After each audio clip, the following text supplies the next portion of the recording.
તો પહેલા નોરતે વરસીને મેઘરાજા પણ શરમમાં મુકાયા, કારણ કે ખેલૈયાઓનો ઉત્સાહ એટલો હતો કે તેઓ ચાલુ વરસાદે પણ માતાજીના ગરબે ઘૂમ્યા।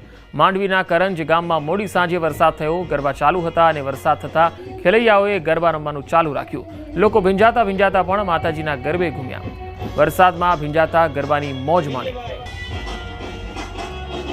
સુરતના માંડવીથી આ તસવીરો આવી રહી છે। ત્યાં વરસાદ હતી, જો કે ગરબાની મોજ માણતા જે ખેલૈયાઓ છે તેમનો ઉત્સાહ જરાય ડગમગ્યો નહીં અને ચાલુ વરસાદમાં જ તેઓ રમતા જોવા મળ્યા।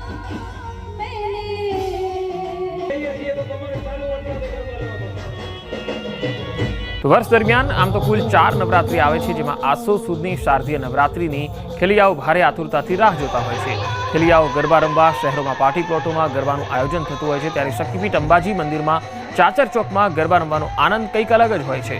ગઈકાલે પ્રથમ નવરાત્રીએ અંબાજી મંદિરના ચાચર ચોકમાં બનાસકાંઠાના કોંગ્રેસના સાંસદ જ્ઞાનીબેન ઠાકોર, મંદિર ટ્રસ્ટના અધિક કલેક્ટર કૌશિક મોદી તેમજ નવયુગ પ્રગતિ મંડળના અધ્યક્ષ સહિત ફરીદા મીર દ્વારા પ્રથમ માતાજીની આરતી ઉતારીને નવરાત્રી મહોત્સવને ખુલ્લો મૂકવામાં આવ્યો। નવરાત્રીનો પ્રથમ દિવસ હોવા છતાં મંદિરનો ચાચર ચોક મુસ્લિમ ગાયિકા ફરીદા મીરના સથવારે હિલોડે ચડ્યું। અધિક કલેક્ટરે જણાવ્યું હતું કે દર વર્ષે નવયુવાનો 9 દિવસની મોજ કરે છે, આ વખતે 10 દિવસ ગરબાની મોજ કરશે। નોરતાના પ્રથમ દિવસે મુસ્લિમ ગાયિકા ફરીદા મીરે પોતાના સ્વરમાં ખેલૈયાઓને ડોલાવ્યા। ફરીદા મીરે જણાવ્યું કે હું એક મુસ્લિમ ગાયક હોવા છતાં માતાજીના ચાચરના ચોકમાં માતાજીના ગુણગાન કરી પોતે ધન્યતા અનુભવી રહી છે।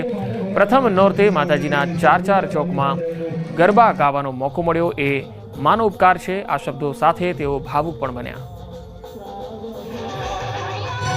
અંબાજી માતા દેવસ્થાન ટ્રસ્ટ, નવયુવક મંડળ અને કમિશનર શ્રી યુવક સેવા સાંસ્કૃતિક પ્રવૃત્તિઓ દ્વારા સહયોગથી આખો સમગ્ર કાર્યક્રમ યોજાઈ રહ્યો છે। ત્યારે અને આજે અમે બનાસકાંઠાના MP જ્ઞાનીબેન ઠાકોર પણ અહીંયા ઉપસ્થિત રહ્યા છે અને બીજા પણ કાર્યકર્તાઓ ઉપસ્થિત રહ્યા છે। તો સૌનું સ્વાગત કરું છું।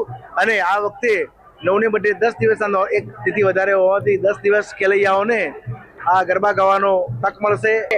અહીંયા લાખોની મેદનીમાં લોકો આવે છે માના દર્શન કરવા માટે। સાહેબ, હું એક મુસ્લિમ છોકરી છું અને માએ મને પહેલા નોરતે બોલાવી લીધી છે। હું બહુ જ ખુશ છું।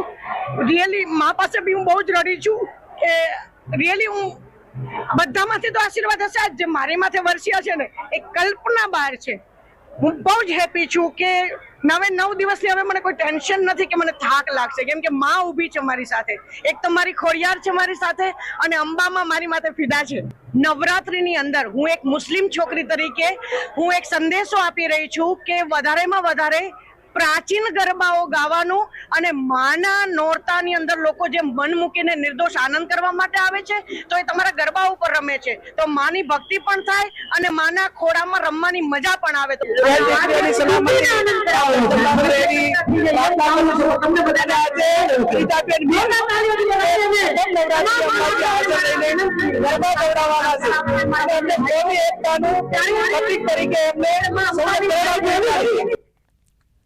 તો અમદાવાદના GMDC ગ્રાઉન્ડ ખાતે ગરબાનો પ્રારંભ થયો। ગુજરાત ટુરિઝમ આયોજિત ગરબાનો શુભારંભ થયો હતો। મુખ્યમંત્રી ભૂપેન્દ્ર પટેલની ઉપસ્થિતિમાં ગરબા મહોત્સવનો શુભારંભ થયો હતો। શહેરના મેયર પ્રતિભા જૈન પણ ઉપસ્થિત રહ્યા। પ્રવાસન મંત્રી મોડુભાઈ બેરા સાથે મુખ્યમંત્રીએ ફૂડ એન્ડ ક્રાફ્ટ સ્ટોલનું નિરીક્ષણ કર્યું। રાજ્યભરમાંથી આવેલા ગરબા ગ્રુપ દ્વારા પરફોર્મન્સ કરાયું। વાઇબ્રન્ટ નવરાત્રીમાં વિશેષ બેઠક વ્યવસ્થાની સાથે ખેલૈયાઓ માટે સ્પેશિયલ ગ્રુપ ગરબા ઝોન બનાવાયા છે। બાળકો માટે બાલવાટિકા અને સખી મંડળ સહિતના સ્ટોલ પણ બનાવાયા છે।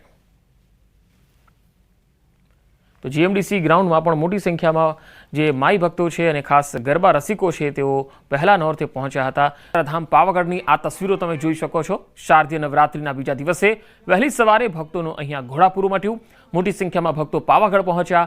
ભક્તોની સંખ્યા નિહાળી નિજ મંદિરના કપાટ વહેલા ખોલવામાં આવ્યા।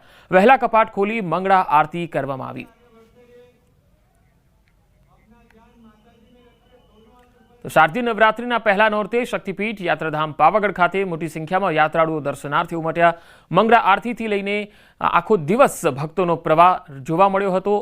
મંદિર ટ્રસ્ટ દ્વારા મંગળા આરતી બાદ મંદિરની ઊંચાઈ જેટલી 51 ફૂટ લાંબી ધ્વજા મંદિરના ટ્રસ્ટીઓ દ્વારા ચઢાવવામાં આવી। ત્યારબાદ માતાજીના નિજ મંદિરમાં ઘટ પૂજન કરી જવારાની સ્થાપના કરવામાં આવી। બીજી તરફ પાવાગઢ મંદિર ખાતે આવતા માઈ ભક્તો પૈકી કોઈપણ બાળક કે અન્ય વ્યક્તિ સ્વજનોથી વિખૂટું પડી જાય ત્યારે પરિવાર સાથે મિલન કરાવવા પોલીસે ખાસ આયોજન કરી 4 કંટ્રોલ રૂમ કાર્યરત કર્યા છે। મંદિરમાં ઘટસ્થાપન એ વિધિ વિધાનપૂર્વક થતું હોય છે. અમારા જે પંડિતો છે એ ખૂબ જ સરસ રીતે આ કાર્યક્રમ કરે છે. 9 દિવસ સુધી એની આરતી અને એ બધું પણ થવાનું અને છેલ્લા દિવસે એનું વિસર્જન પણ ધામધૂમથી મંદિર પરિવાર દ્વારા થશે. સમગ્ર પૂનમ સુધી રાઉન્ડ ધ ક્લોક આ બંદોબસ્ત લોકોની સલામતી અને સુરક્ષા માટે ડિપ્લોય કરવામાં આવેલ છે. આ વર્ષે અમે જો રોડની આજુબાજુ જે ગેરકાયદેસર પાર્કિંગ થઈ જતા હતા એના માટે બેરિકેટિંગની વ્યવસ્થા કરી છે અને જો અહીંયા પાર્કિંગ ફૂલ થાય તો જિલ્લા વહીવટી તંત્રએ આ વખતે વડા તલાવ જે અમારું પંચ મહોત્સવનું ગ્રાઉન્ડ આવ્યું છે ત્યાં પણ પાર્કિંગની व्यवस्था ऊभी करेल છે. मराठवाड़ा महाराष्ट्र से आए हुए, ये हमारा 6ठा साल है. इससे पहले 5 साल माता जी का दिया हमने. तुलजापुर, माहूरगढ़, सप्तश्रृंगी वनीगढ़, कोल्हापुर महालक्ष्मी